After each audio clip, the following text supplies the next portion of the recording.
여호와께 1절 같이 읽어봅시다. 여호와께 감사하며 그 이름을 불러 아뢰며 그 행사를 만민 중에 계속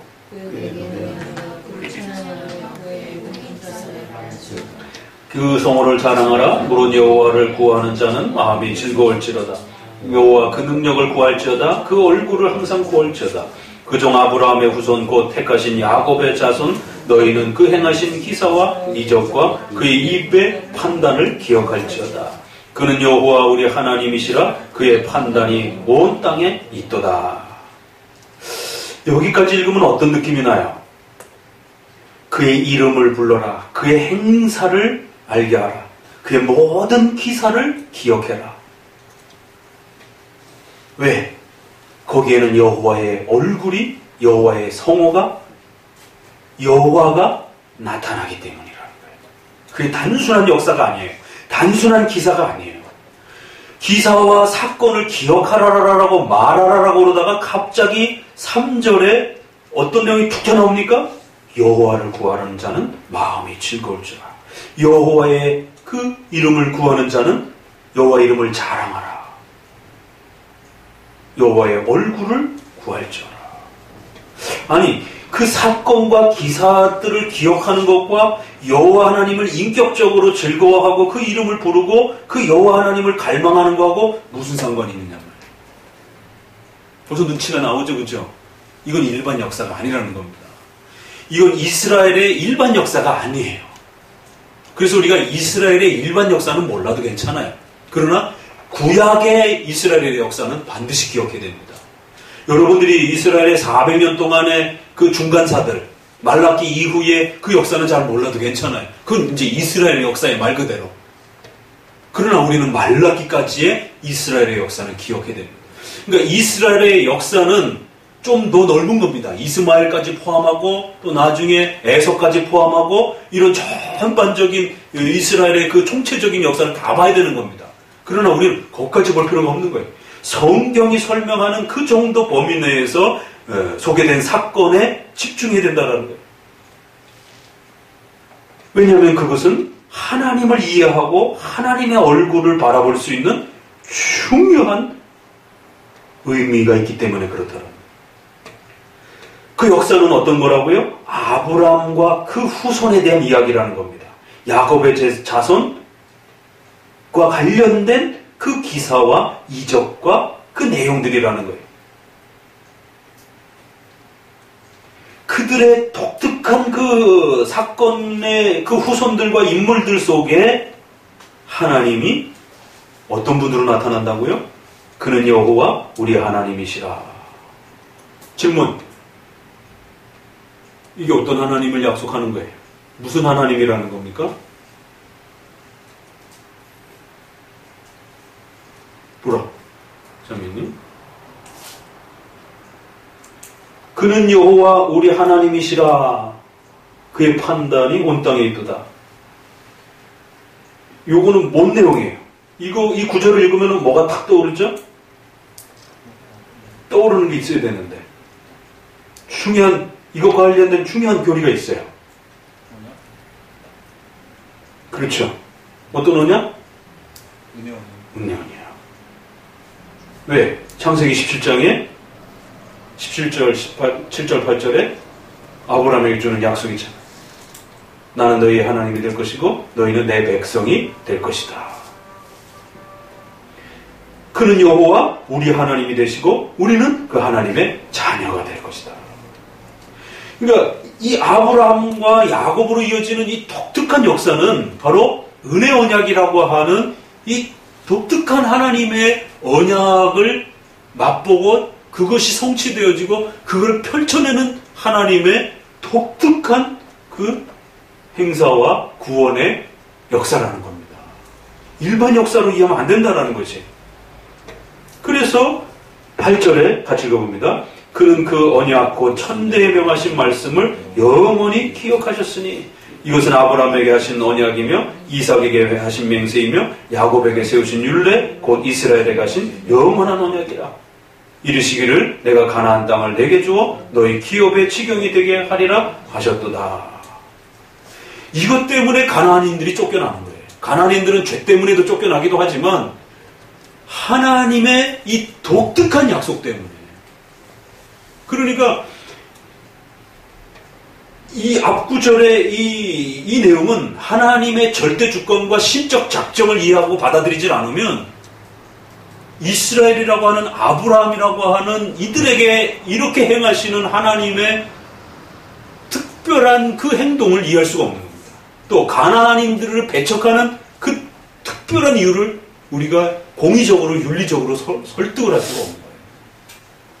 이것은 하나님이 하나님의 그 작정의 역사 속에서 아브라함이라고 하는 독특한 한 민족을 택하시고 그 민족을 자기의 백성으로 삼으시겠다라고 하는 하나님의 절대적인 그냥 선택의 은혜 언약인 것이에요. 그 은혜 언약을 정하신 분도 하나님이시고 그 은혜 언약을 정하다 보니까 그 약속의 징표로 받는 가나안 땅이라고 하는 그 땅에서 쫓겨나야 되는 겁니다. 왜? 그 전까지 거기에 살도록 하신 것도 하나님의 배려인 거예요. 넌 이제 그만 살고 내가 정한 백성들이 와서 살도록 너는 비켜나라라고 하는 것입니다. 이걸 일반 역사학적인 그런 정치사적으로 풀어낼 수 없는 부분이라고.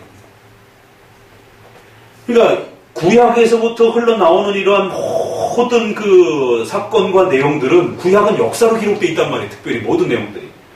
그러니까 이것은 어떠한 그 국가와 민족적으로 접근해도 안 되고 이것은 어떤 특별한 어떤 그 신과 접촉하는 그런 어떤 신비적 어떤 그런 영매적 그런 어떤 그 현상으로 이렇게 추적해 가셔도 안 되는 거고 이것은 전능하신 하나님이라고 하는 스스로 계신 그 하나님 절대 지존자가 하나님의 자신의 우주 창조와 주권적 역사를 펼쳐가시는 그러한 독특한 역사인데 그 역사를 이스라엘 백성이라고 하는 한 택한 백성들을 선택하시고 그 백성들을 통해서 하나님의 은혜 언약이라고 하는 구원의 역사를 펼쳐내는 독특한 역사의 방향과 흐름을 가지고 있는 것이다. 그래서 우리가 성경을 구약, 신약이라고도 부를 수 있는 겁니다. 그런 관점에서. 이것을 중심으로 보지 않으면 그 목동이었던 다윗을 사울왕을 쫓아내고 다윗에게 왕권을 허락하시는 것을 이해할 수 없는 겁니다. 어떻게 그렇게 왕권을 넘겨줄 수 있는 것인지. 구약의 수많은 우리가 이해할 수 없는 그런 독특한 그런 사건들이 여기서 다 이해되어지는 거예요. 아, 이것은 하나님의 창조와 구원 역사를 펼쳐가기 위한 하나님의 독특한 그러한 구별된 하나님의 작정과 섭리의 역사구나. 조금만 더 보시고 이제 오늘은 좀 그 역사에 대한 서론 이야기를 드리고 이제 다음에 6편과 좀 나머지 부분 105편 나머지 부분까지 더 추가로 설명을 드릴게요. 조금만 몇 구절만 더 읽어봅니다. 그 밑에 때에 저희가 인수가 적어 매우 영성하며 극당의 객이 되어 이 민족에게서 저 민족에게로 이 나라에서 다른 민족에게로 유리하였도다.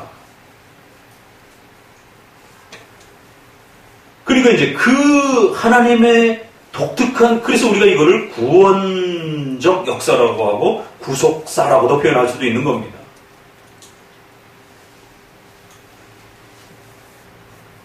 근데 이 역사 앞에 있었던 그 백성들은 아무런 보잘것도 없고 아무것도 없었던 그런 자라는 거예요. 그래서 인수가 적어서 아주 나약하고 그렇게 작은 존재였다라는 거예요.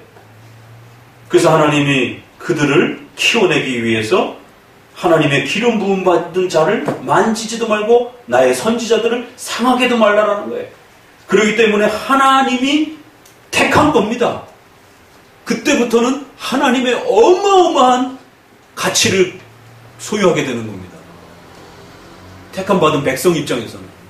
그러니까 그들을 키워내기 위해서 이스라엘이라고 하는 강대국 속에 이들을 보호하도록, 이들을 키워내도록 하나님이 이스라엘 강대국 속에다가 요셉을 통해서 이스라엘을 좀 더 풍성하게 키워내시는 하나님의 역사가 진행된다라고 말하는 거예요.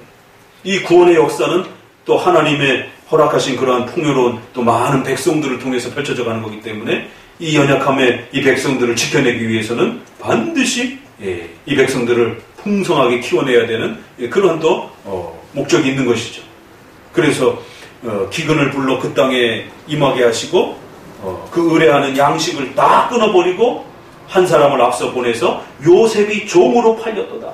그러니까 우리가 창세기를 읽을 때는 왜 하나님이 요셉을 그렇게 편애하시는지, 그럼 편애처럼 보이는 겁니다. 나머지 형제들 입장에서 볼 때는 똑같은 12지파의 야곱의 약속을 받은 그 훌륭한 12지파인데, 근데 그 12지파에서도 또 편애를 하시는 거예요.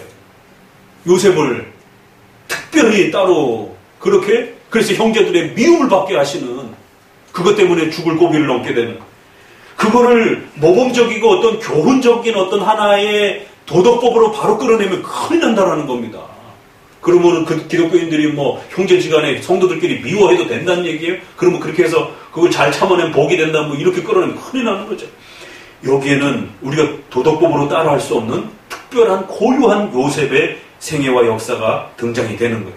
그래서 하나님이 이스라엘 백성들이 애굽으로 내려갈 수 있도록 강력하게 모든 양식을 다 끊어버리고 그 굶주림 속에서 애굽의 풍요로움을 의지해서 애굽으로 내려갈 수밖에 없도록 그렇게 그들의 모든 양식을 끊어서 그들의 생존의 위협이 닥치도록 그렇게 몰아세워서 또 그거를 미리 대비하기 위해서 요셉을 그 중에 하나를 미리 보내서 애굽의 총리로서 세우심으로 이스라엘 백성들을 400년 동안 거대한 민족으로 키워내서 그 민족들을 통하여 하나님의 이 은혜 언약을 결국 장차 하나님이 이 땅에 임마누엘로 오실 것이다라고 하는 예수 그리스도를 그들의 후손으로 오시게 하도록 하시기 위한 은혜의 언약의 성취로서 이 민족을 확대하는 거고, 이 민족 속에 그 구원의 약속을 성전과 제사제도와 이 모든 내용들이 거기에 맞춰지도록 그렇게 정해주신 것이다. 이걸 놓쳐버리게 되면, 은혜 언약을 이해 못하고 성전을 바라보게 되면 극단적 율법주의에 빠져버립니다.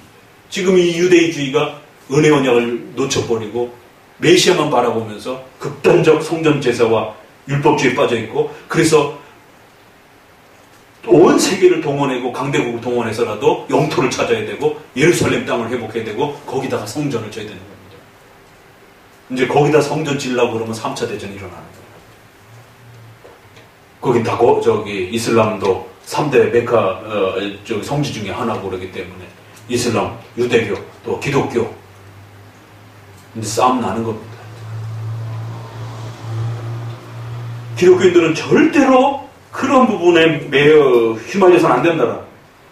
요셉을 그렇게 세우신 역사에는 이유가 있는 거라는 거예요.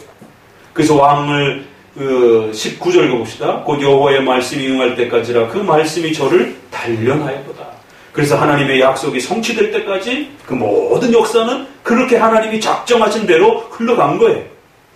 요셉이 뭘 어떻게 해서 요셉이 그 옥에 갇혀가지고, 물론 요셉이 잘 견딘 것도 있습니다. 그러나 그 요셉의 훌륭함을 끌어내기 전에 하나님이 그 요셉을 그렇게 이끌어 가신 그 하나님의 거대한 역사의 흐름이 있는 거예요. 그래서 형제들은 요셉이 총리라는 사실을 딱 깨닫고 나서 야, 이거 다 죽었구나. 왜? 보편적 상식 수준에서는 다 죽는 거예요. 형제들이 요셉을 죽이려고 했기 때문에. 근데 요셉이 착해가지고, 요셉이 마음씨가 좋아가지고, 그래서 형제들을 용서하고, 그래서 우리 크리스천들은 그렇게 용서를 해야 됩니다. 7번씩 7번씩 용서를 해야 됩니다. 용서를 해야 된다는 건 정당하지만 그것은 성화론에서 끌어와야 되는 거고, 요셉의 이야기를 할 때는 시편을 끌어와야 되는 겁니다. 하나님의 작정과 섭리 속에서 요셉은 그걸 깨달은 거예요. 그래서 요셉이 유명한 그 말을, 내가 하나님을 대신하랴. 내가 어떻게 당신들을 해할 수 있겠느냐. 하나님의 절대주권과 우리 칼빈주의적인 이 예정론과 신관을 간직하지 못하면 형제들은 다 죽었어요. 복음주의로 그 원한이 해결 안 됩니다. 저도 좀 인생을 살아봐서 알아요. 저도 좀 원수진 사람들이 제 인생 속에서 많이 등장해봤고, 정말 천국에 그 사람은 정말 안 왔으면 하는 정도까지로 그렇게 미움이 사무쳤던 그런 그 인생 속에서의 인생 그 과정도 있었습니다. 저도 크리스찬이었지만 오히려 하나님 앞에 기도하기를, 하나님 제가 다른 거 잘 할 테니까 제 기도 제목 하나만 들어주세요. 그 사람만 천국에 오지 않게 해주세요. 그 복수심과 원한이 그렇게 쉽게 해결되는 게 아니에요. 기도 좀 했다고 금식 좀 했다고 해서 풀어지는 게 아닙니다.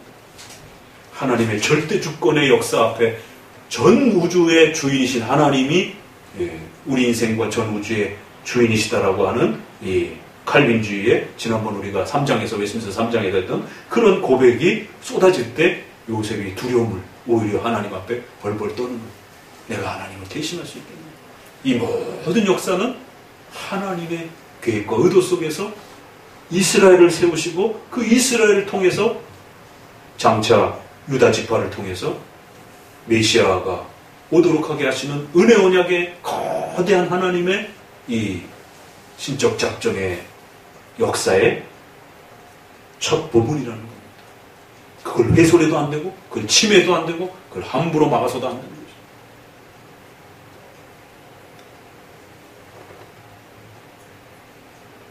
자, 요셉에 대한 요 정도까지 부분만 보고 또 이제 그 다음 그 흐름을 더 보도록 하겠습니다. 그래서 앞에서 말씀드렸던 것처럼 구약의 이러한 그 전체적 이야기와 수많은 사건 하나들이 어떻게 보면 다 나달로 흩어져 있어요. 다윗과 골리앗의 사건, 모세의 홍해 사건, 뭐 영화로 나온 만한 아주 드라마틱하게 재밌을 것 같은 그런 사건들인데 도대체 이런 사건들 하나하나 나달들이 도대체 어떻게 흩어져 있는 건지. 그러니까 성경은 귀에 걸면 귀걸이, 코에 걸면 코걸이가 되는 겁니다. 이걸 아주 말쟁이들이 기가 막히게 살을 붙여가지고 또 이렇게 엮으면 그렇게도 들려져 보이는 거예요. 왜? 어떤 일정한 방향이 흐르는 것처럼 잘 안 보이다 보니까. 그렇지만 시편 스스로가 구약을 해석해내고 있는 거예요. 시편이 이렇게 엄청난 의미를 우리에게 담아내고 있는 겁니다. 그래서 우리 선조들은 영혼의 해부학이라고 할 정도로 시편만 정확하게 알면 구약 전체를 볼 수 있는 눈이 열린다라고까지 그렇게 감탄을 했던 거예요. 그래서 성도들이 시편을 달달 외우고 찬송을 통해서라도 흥얼거리고 그 시편을 전 삶 속에서 가질 수 있도록 시편을 가지면 구약을 갖는 겁니다. 구약을 가지면 또 당연히 신약으로 넘어가는 것이고. 그러니까 칼빈주의자들이 왜 그토록 시편 찬송에 목숨을 걸었는지 일반인들이 보면 이해가 안 돼요. 무슨 시편 찬송하면 갑자기 막 쓰러지나? 왜들 저렇게 시편 찬송에 난리지? 우리는 시편 찬송이 재미없어가지고 장성목 같아갖고 맨날 CCM 같은 거만 짜릿짜릿하고 그러는데 시편 찬송은 재미없다고 그러는데 이 기독교 역사를 보면 그 이해를 못합니다. 어떻게 저럴 수 있을까? 왜 저러는가 도대체 저 사람들은. 시편 5편, 6편 두 장에 걸쳐가지고 한편으로는 하나님의 거대한 긍정적 역사를 이야기하고요. 똑같은 얘기를 뒤집어가지고 부정적 역사로 또 쭉 끌어냅니다. 바로 그러한 언약과 하나님의 작정 앞에 범죄하고 그 뜻을 헤아리지 못하고 그 뜻 앞에 반역하고 그 뜻을 저항하는 자로 섰을 때 거기에 하나님의 엄중한 징계와 벌이 따라붙는 이게 역사라는 거예요. 그러면 그 역사는 예수 그리스도의 초림으로서도 1차 끝나지만 재림의 역사까지 남아져 있다는 거죠. 그렇기 때문에 우리도 여기까지는 성전 중심의 이런 방식은 우리가 안 따라 할지라도 여전히 하나님의 그 작정과 은혜 언약이 교회의 역사를 통해서 펼쳐져가는 그 거대한 그리스도와 교회를 통해서 흘러가는 그 거대한 역사를 여러분이 막아도 안 되고 그걸 틀어내도 안 되고 열심히 징검다리 역할을 하면서 한평생을 살아가는 것입니다. 그럴 때 거기에 여러분의 인생관과 세계관이 새로워지면서 다양한 어떤 삶의 형편들이 주어져도 원망하지 않고 불평하지 않고 여러분이 주어진 만큼의 그 삶 속에서 기뻐하면서 하나님의 그 주권의 그 작정의 역사 앞에 이러한 하나님의 그리스도와 초대교회 그 초대교회를 통해서 어거신과 장로교회로 개혁파 교회로 이어지는 왜 칼빈주의자들은 자꾸 자기네파 교회 역사만 그렇게 독선적으로 자꾸 강조하냔 말이에요. 그러니까 저쪽에서 봤을 때는 되게 얄미운 고백입니다. 사실은 이게 어떻게 보면. 근데 그게 이제 단순한 어떤 그 감정 싸움의 문제가 아니라 하나님의 거대한 역사가 옳고 그름의 역사로 나눠지기 때문에 그렇다라는 거예요. 이건 적당히 서로가 이렇게 손잡고 갈 수 있는 그런 문제가 아니라는 거예요. 만약에 여기서 이 중간적으로 반유대적으로 탈무드적으로 유대주의로 이렇게 넘어와 버리게 되면 그리스도를 죽이려고 하는 쪽으로 돌변할 수 있게 되는 일이 벌어진단 말이에요. 그러니까 사도 바울이라든가 이러한 그 역사 앞에도 본인들이 그 핍박을 받아가면서도 같은 형제지간이었지만 그 사상과 사고가 하나님을 바라보고 그 역사의 방향을 달리 보는 유대적 기독교인들과 그냥 유대인들과의 어마어마한 싸움과 충돌이 일어나는 거예요. 죽이려 드는 겁니다. 바울도 다 유대인들이었잖아요. 전통적인 유대인이잖아요. 그러나 개종하고 나서 그 역사의 방향과 적용이 하나님의 역사가 어떻게 흘러가는지를 제대로 깨닫고 나서는 오히려 핍박의 대상이 되어버린다. 그러니까 그 역사를 그대로 계승하지 않으면 결국 그 역사를 저항하고 하나님의 역사를 가로막는 자로서 그렇게 각 사람의 인생과 자리가 서게 된다는 거예요. 그건 무서운 겁니다. 그렇기 때문에 그 하나님의 이스라엘의 역사가 초림에서 끝나지 않고 종말까지 이어져 있기 때문에 그 초림의 역사를 잘 계승한 것이 누구이고 어느 교파로 그것이 이어지고 있는지 모든 교파들이 다 잘 이 계승하고 있으면은 다 괜찮은 거죠. 그러나 어느 교파들은 그런 부분들을 탈무드적인 형태로 섞고 혼합시켜가지고 뭉개지는 형태로 그렇게 낮아졌다는 것이죠. 2000년 기독교 역사 속에서. 그래서 오늘 우리가 다시 한번 시편을 통해서 구약의 역사는 어떤 것인가, 그리고 그 구약의 역사가 초대교회 이후로 2000년 기독교 또 역사는 그러면 또 어떻게 흘러가는 것인가. 그래서 2000년대에 살아가고 있는 우리 자신은 이 시편을 읽으면서 어떤 역사로, 그러면 그 요셉을 하나님이 그렇게 세워서 그 요셉의 후손인 다윗을 세워서 그 다윗에게 어마어마한 국가를 주시고 성전과 제도를 줬는데 어느 날 갑자기 하나님이 그걸 다 없애버렸어요. 그런데 그 없애버린 하나님의 뜻을 헤아리지 못하고 여전히 영토 싸움하고 있는 거예요. 그걸 깨닫지 못해서 하나님은 그걸 없애버렸는데, 그러니까 그 다음 역사 앞에 우리는 있는 겁니다. 그럼 우리는 어떻게 살 것인가?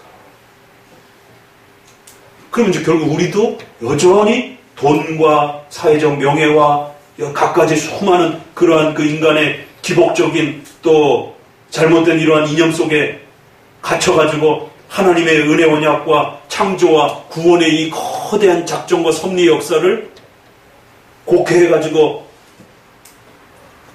변질시킨 거든가 본인 스스로가 그렇게 막고 있다든가 엉뚱하게 가르쳐가지고 바르트식으로 그렇게 칼빈주의를 이 올바른 신앙의 이러한 그 도르트의 이런 소중한 교리를 바르트식으로 변형시켜서 그 역사 속에 자기가 몸담고 있는 그 학생들과 그 성도들에게 그렇게 틀어내는 거예요. 바르트 한 사람으로 인해서 그 유럽의 거대한 교회와 역사가 얼마나 많이 잘못된 기독교 신앙으로 틀어져 나갔습니까? 알미니안 한 사람으로 인해서. 그것도 배자와 정통 칼빈주의에서 배운 알미니우스가 나중에 변질이 돼가지고는 오히려 그 칼빈주의를 통째로 틀어내는 데에 인류 역사에 거대한 한 점을 마련했단 말이에요.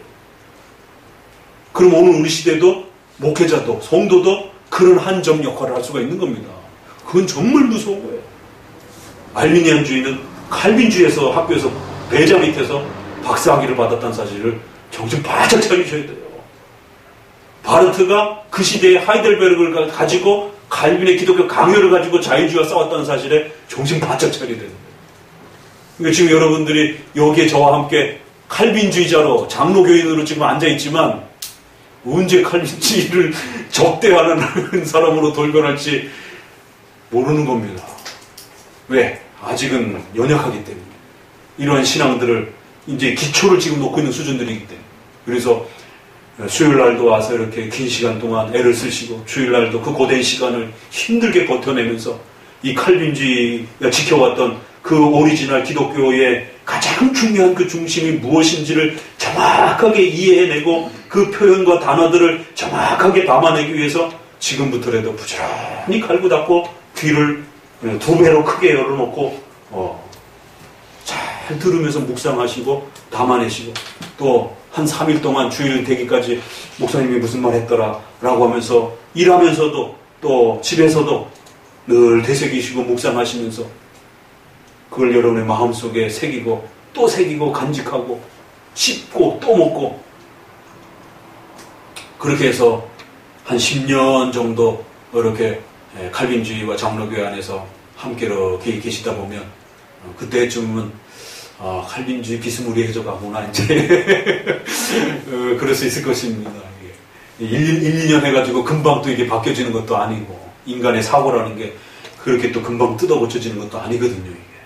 그래서 오늘은 역사와 관련된 부분들을 또 이렇게 함께 또 들여다봤습니다. 기도합니다. 하나님 감사합니다.